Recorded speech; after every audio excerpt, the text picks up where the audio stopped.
Welcome one, welcome all to ECW.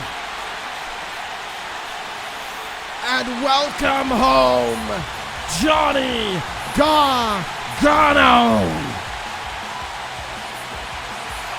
Johnny Wrestling is in the building, and what an ovation it is for the former ECW champion, for the heart and soul of ECW. For the first time since before the Royal Rumble, we're finally going to hear from Johnny Gargano. And it seems as if no matter what has happened, no matter what has transpired, Gargano is beloved here in ECW. It never changes, it never fades. And judging by the part that Gargano played heading into WrestleMania, his love for ECW, even in the hands of failure, have never ever shifted away. The love is shared mutually, and the crowd is letting it loud and clear for Johnny Gargano to hear. Man can't even get a word in over this absolutely packed house here tonight. All of them cheering on Johnny Gargano. The man who ended the 729-day reign of Rollins is the man with the moment in his hands. Whoa, what's going on here? What is going on here? The lights are at it. That's Shingo Takagi! That is Shingo Takagi in the apron! The newest member of LIJ, getting in the face of Gargano before he can even get a word out of his mouth. What? You are kidding me!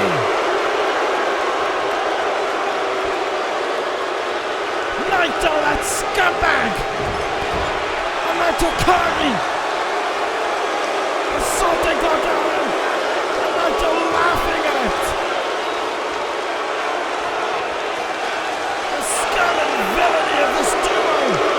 Of this group knows no boundaries! This was Gargano's moment! And then our former ECW champion is showing that the rage that he has to ECW is far from over. Blast of the Dragon on Gargano! Oh, but for Naito, it's all about proving a statement. Destino to Gargano, you thugs!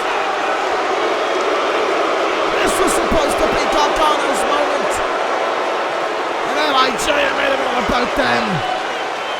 He may have lost the title, but the war between ECW and LIJ is far from over. Well, ladies and gentlemen, just moments before ECW went on the air, our cameras backstage picked up Xavier Woods laid out in the backstage area following an assault. While there was no one around who saw the assault, including Woods himself, the fact that laying by his side was a baseball bat could be a clear indication that Los Ingobernables de Japón had sent their response to the New Day and sent it with violence. Also, before the show went on the air, we caught up with number one contender to the ECW Championship, Dominik Dijakovic. Dijakovic took the opportunity to speak on being the number one contender, saying that he knew he had it in him from the start, and it was time to show the world what they had been missing. While he did thank Aleister Black for freeing ECW from the wrath of Los Ingobernables de Japón, he said that ECW wasn't prepared for Dominik Dijakovic.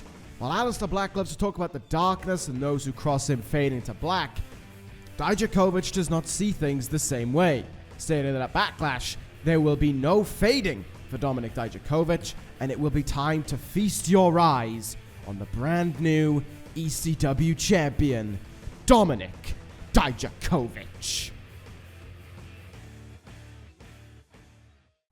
Far from the start that we wanted here to ECW. We can only apologize for the antics of LIJ so far. It seems that they have come out of the warpath here. They have finally licked their wounds for Naito from WrestleMania. And once again, Takagi getting himself front and center and pledging his allegiance to the cause, it seems. Even without the title, Naito and Gargano's blood is still coursing through their veins, and their hatred is what causes it to flow through their body. We thought the day had come, but it seems as if there is still plenty more to settle between these sides. And that will carry on, I'm sure. Maybe even into our main event of the evening between Kevin Owens and one off the ECW Tag Team Champions in Evil. But right now, we have a tag team match coming up for you. It is going to be the British Empire versus Randy Orton and a partner of his choosing, if he was able to find one. Listen to the ovation in Nashville for the Viper. The battle between Orton and McIntyre has been raging on for some time, since before WrestleMania, and has only really amplified since WrestleMania, when Orton was unable to win the ECW television title. I believe that it was the actions of Drew McIntyre essentially that cost him the right to be the champion in that moment, that he would have won it had it not been for McIntyre right at the end of the match. The fight has only continued on since then, and we saw it last week when Orton picked up a victory over Baron Corbin. Zack Sabre Jr. got involved in the match, and then after the bout, McIntyre with a Claymore laying out Orton and challenging him to this tag match and saying it would be just a taste of what is to come in the future for Randy Orton, and that he was the next in the lines of the British Empire.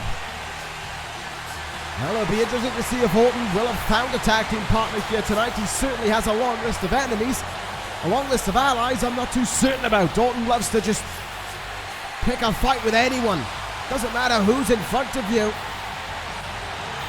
If you heave off the Viper in any way, shape or form, Orton will be there. And he'll have an RKO with your name on it. And it doesn't matter who you are. Eventually, you will get it. Be it Drew McIntyre or anyone else. You can only escape the RKO for so long before it brings you down for good. So who is the partner of Orton?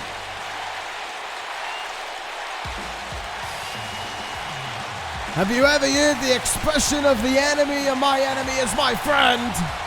Because that is what we've got tonight. Tyler Bate is standing in the corner of Randy Orton, and this man has had plenty of bad blood with McIntyre and company in the past weeks and months. It's almost fitting that Bate would stand alongside Orton for this one. They have bad blood. Bate knows what it's like to be in the ring with the likes of McIntyre and Sabre Jr. He knows what it's like to get into a fight with them. And again, I don't think he's doing this out of any courtesy towards Randy Orton. I think he's doing it because there's still unfinished business with this group. Bate watched as his friend and ally in Mark Andrews joined the WWE and headed to the British Empire. He tried to take them away from that group. In the end, he was defeated by Andrews. And while he said he would leave Andrews alone, it doesn't seem as if that applied to the British Empire. So here we go. It's going to be tag team action in this one. It's going to be Sabre Jr. starting it for the British Empire. And look at this. Look at the ready to go and the eagerness from Tyler Bate. He wants to get back in the ring with the Empire as soon as he can. And he is getting in that ring.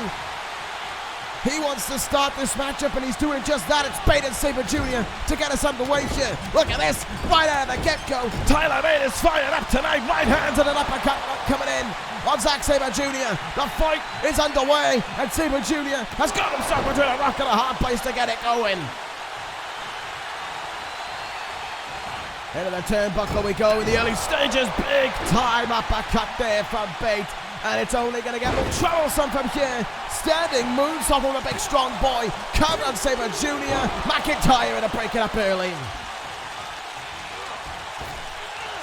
And already things look to be spilling between Orton and McIntyre on the outside as well. In the ring right now, Sabre Jr. coming back with a few heavy shots. And a nice discus clothesline, taking him off his feet. Look out, you're on the outside. Orton has McIntyre up. Power bomb from Orton. A brutal powerbomb onto the thin padding on the outside there. But in the ring, the success is not going the way of Tyler Bate now. Sabre Jr. seems to have his number here. McIntyre down. courtesy of Orton. Bacon some few shots back there, but Sabre Jr. able to put a stop to it. Northern Light suplex takes him down, doesn't go for the cover after it. Instead, Sabre Jr. just wanted to work down the body here in what has effectively become a one-on-one match here. Oh, big palm strike by Bate coming back in this thing. McIntyre and Orton now return to their corners. Sabre Jr. back step and comes in with a big time swinging uppercut there. And Bate now blocked off from the other side of the ring, blocked off from Randy Orton, and it allows McIntyre to get the tag in here. Double shoulder charge, and Bate goes down. McIntyre and Bate met previously on pay-per-view. They've had their fair share of battles and they're continuing it on. Here tonight, drilled in. Cover. Orton breaks it up at the count of 2. What a sit-out spine buster. Now it's Sabre Jr.'s opportunity to get into the ring with Randy Orton here. As they fight on the outside now, Sabre Jr. assaulting the leg of Orton, as you can see there. Meanwhile, in the ring, McIntyre putting the works here on Tyler Bate, trying another quick cover in this thing, but he's only going to get a count of 1 there. McIntyre maybe just trying to wear down Tyler Bate as much as he can here. Bate coming back, nice kick in the gut here by Bate. What can he get going here? Bate gonna send Orton, McIntyre, into the turnbuckle. And again, it's those right hands. This time, they've got through McIntyre's navel. Oh, another uppercut for good measure. This may be a tag team match, but Tyler Bate wants to take the fight to these guys on his own, it seems. Has the arm. Caught with a forearm in the face there by McIntyre. The opening's there, and it's presented itself. Future shock DDT. Could this be it?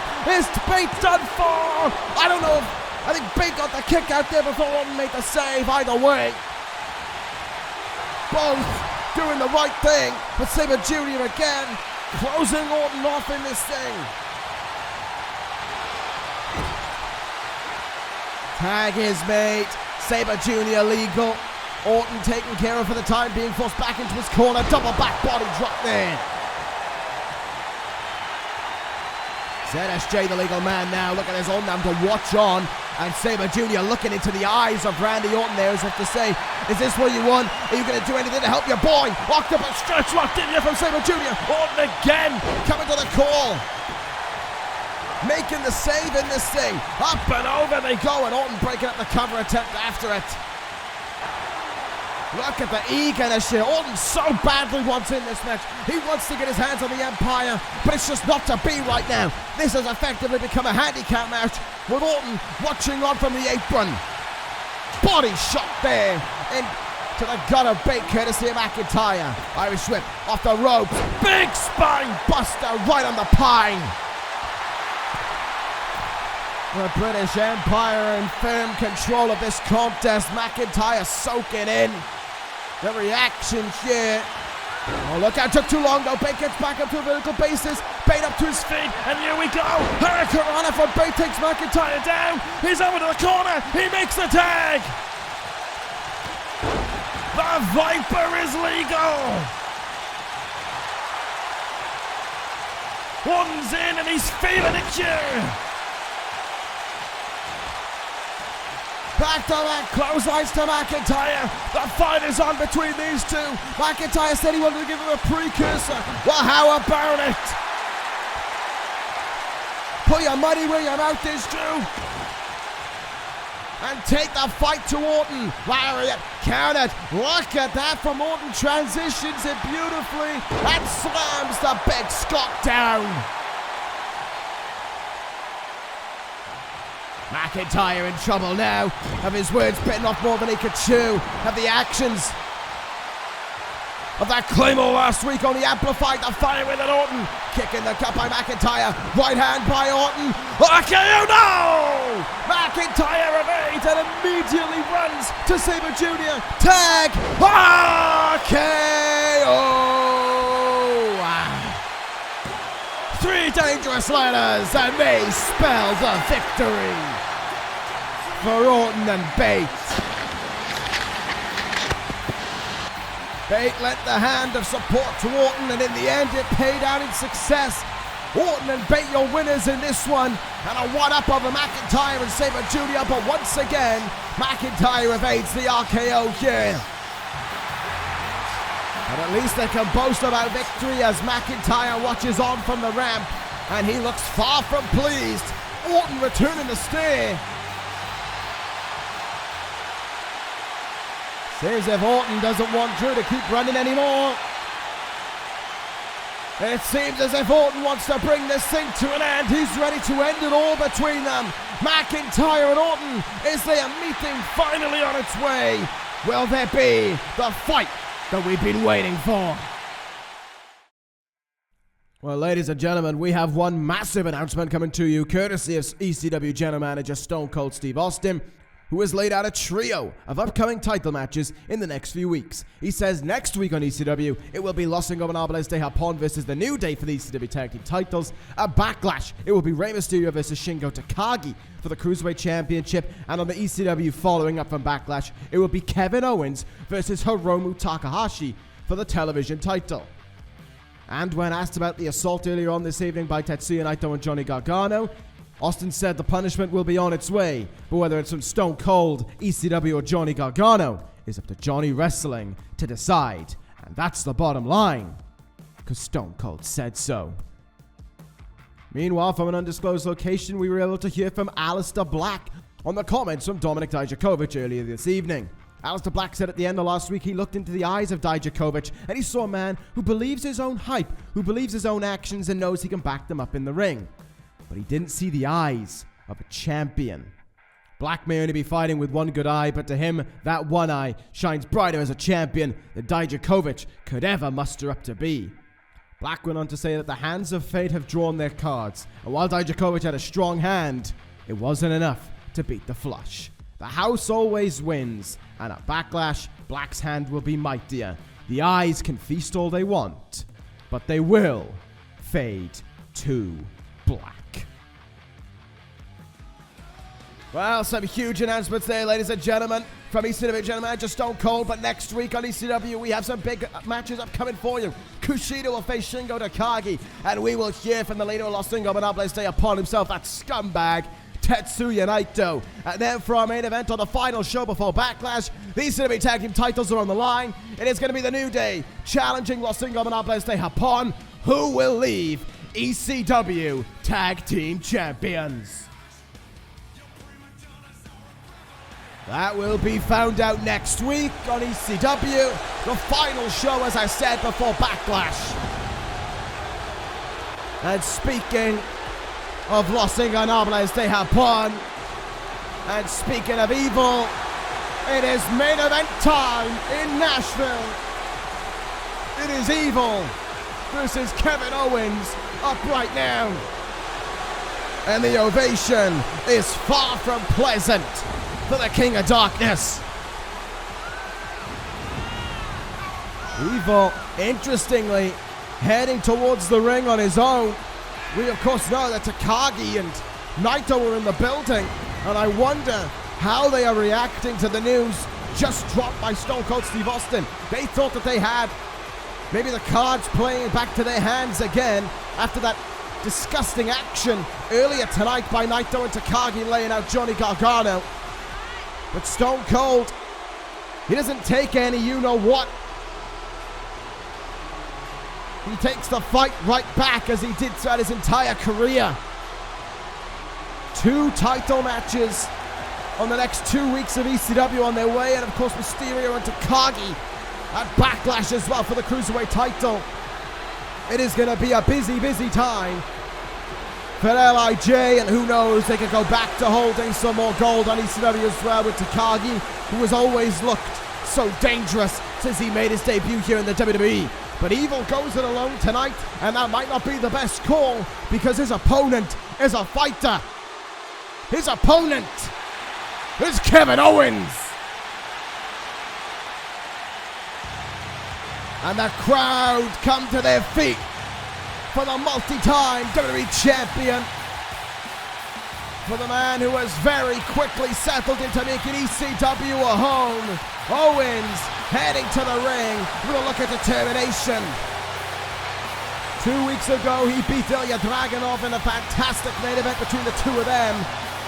And it was Hiromu Takahashi who took the fight to him on that occasion, but was laid out with a stunner. And Owens standing over with the ECW title saying, if you want a fight with me, I'll take this from you. Now, in 2 weeks' time, he gets just that. It will be Owens and the time bomb for the ECW television title. Owens got to have a smile on him somewhere, finding out about that information. But he can't focus too greatly on it. He has to turn his attention to tonight, to right now, because if that's the case, if he's facing Hiromu in 2 weeks, do not be surprised if LIJ try to pull some tactics like we saw at the start of the evening. Or like we saw backstage before the show went on the air. With Sonata, I would assume, on Xavier Woods, it's Sonata who's well known for using his bat, for carrying that bat towards the ring on occasions as well. And with it laying alongside Woods, you have to believe that it was Cold Skull responsible for that assault earlier on this evening. Which just begs the question, maybe, of where is the time bomb? But right now, our main event is underway here on ECW. Owens and Evil locking horns here, and Owens coming out of the gates with a big lariat to take down the King of Darkness. First time, I believe, we've seen LIJ, that being Evil and Sonata, since winning the tag team titles from the Revival at WrestleMania. Owens taking the fight to them very quickly indeed, laying out. Well, that cannonball sent on Evil in the turnbuckle. Irish rip off the ropes here by, collision there, but made by the two of them instead. And Evil withstood the collision and delivers a hard lariat back to take Owens down. It's going to be a very interesting contest here for the two of them. Owens said last week he wanted to go for Hiromu. He would have worked his way to the title, but now he's chosen a fight, and it's a fight that he will regret. Look at the strength, though, of Evil with that deadlift running power slam. Incredible strength. Owens, though, able to kick out in the time to keep this main event running on. Big time kick out there, though. Look out here from behind now. Evil looking for an opportunity, not to be the case. Owens with a big elbow. Has him in, wrenches him in, and down onto the knee there. Owens following up with a senton splash. Well, LIJ can be proud of their actions so far physically, but with those 3 title matches on their way now, what will Naito be thinking ahead of his speech next week? And what will be going through the minds of Evil and Sonata as they have to face the New Day next week for the tag team titles as well? But the big question, of course, will be, is Woods going to be 100% next week? And will Kevin Owens let Evil go into next week 100% as well? Swanton bomb from Kevin Owens. Owens now into the cover. Hooks the leg of Evil. Do we have a winner in this contest? No, we don't. Evil kicks out of 2. Good opportunity there, though, for Owens, who has come back in this match from the offense, the early offense of Evil, shall we say, and returned the fight to him. Sends him into the turnbuckle.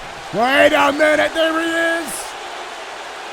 We wondered where he was. Hiromu Takahashi's in the building, and Kevin Owens has gone right to looking him down, staring him down in the eyes. And it has opened up the opportunity for Evil. The distraction pays off. Darkness falls. Cover 2. Owens kicks out of 2. But the distraction paid off there. Hiromu Takahashi clearly in the head of Kevin Owens by the distraction that it played into the prize fighter. And now we've got a Scorpion Deathlock applied. Owens can see the ropes, but he just can't reach them. But Owens fighting on and fighting out of this thing. Kicks Evil away. Hiromu's gone backstage. Misses with the big boot there, does Owens. And a huge right hand from Evil lays him out. That definitely rocked the confidence there of Kevin Owens. And has given the opening to Evil here. German suplex. Didn't go for the cover after it. Instead, Evil just staying on the assault and demonstrating that strength once again. And the boos are raining out here in Nashville for Evil, and rightly so. Evil standing over the fallen Kevin Owens here and looking to capitalize as much as he can. In the turnbuckle we go. Owens moves out of the way. Big boot.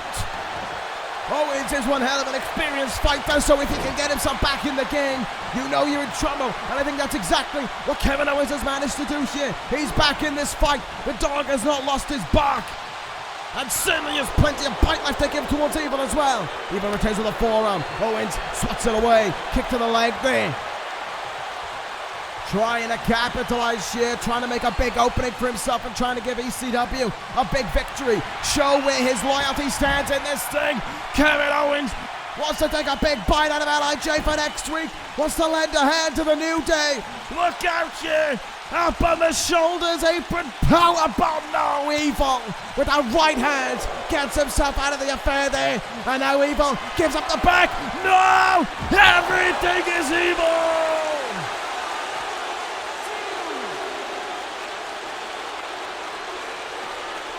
On the mat, on the floor on the outside, Evil turns over the lifeless body of Kevin Owens. He covers, and Owens kicks out of two.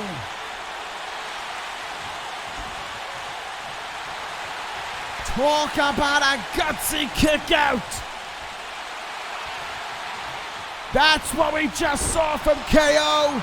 Evil thought it was game over. Owens says otherwise. Right hand. Owens back in this thing. DDT takes Evil down. Sent on follow-up. Come on, KO. Up to a vertical basis, and there was blood on the head of Evil, courtesy of Kevin Owens. But is Owens fighting on instinct here? Has he still got it in him? Well, that answers the question. Fall-away powerbomb! Cover! Let it be the end! Let it be defeat for LIJ! It's not to be! Evil kicks out at two, but Owens is well and truly still in this fight. Most would have stayed down to everything is Evil on the outside, but Kevin Owens is not like most. Owens just will not give in. And you are in big trouble, Evil! Up on the shoulders! Look out below! Huge crash into the mat. It is time to end things. Owens is calling for the stunner. Wait a minute, not again. The Sonata. It's Cold Skull with Skeleton Kevin Owens. Sonata is here and he's turned his wrath on Kevin Owens, but here comes Kingston. And not only is it Kingston, but it's Kofi with bat in hand, chasing down Sonata. Sonata hops into the crowd and runs for the hills. Kingston will have to wait until next week to get his hands on Cold Skull and maybe those tag team titles. But back in the ring, Evil has Owens and he's looking to send a statement. The match has been thrown out. Everything is Evil denied. Stunner!